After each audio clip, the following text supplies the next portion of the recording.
in the mid-50s. Monday.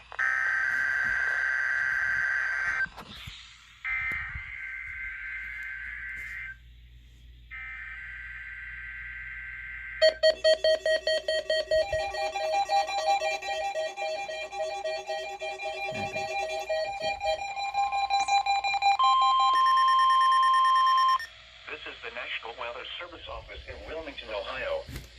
The preceding signal was a test of the weather radio station KIG86 Columbus, Ohio, public warning system. During potentially dangerous weather situations, specially built receivers can be automatically activated by the signal to warn of the impending hazard. Tests of the signal and receiver's performance are normally conducted by the National Weather Service between 11 a.m. and noon each Wednesday. If there is a threat of severe weather, the test will be postponed to the next available good weather day.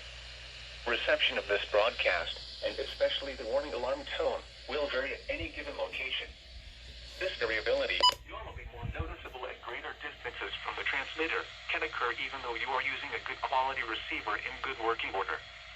The warning alarm tone will be activated for hazardous watches and warnings for the following counties: Champaign, Clark, Delaware, Fairfield, Fayette, Franklin, Greene, Hocking, Knox, Licking, Madison, Marion, Morrow, Muskingum, Perry, Pickaway, and Union. This concludes the weekly test of weather radio station KIG86 Columbus, Ohio.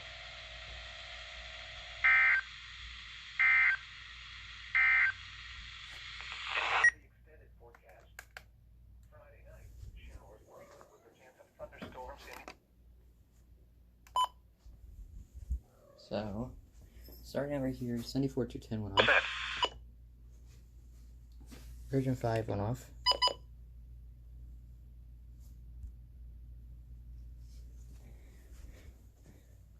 Duo went off.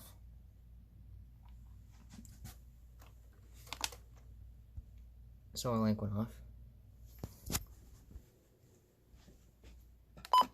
And the WR120 went off, even though it was silenced, because, well, it's working actually.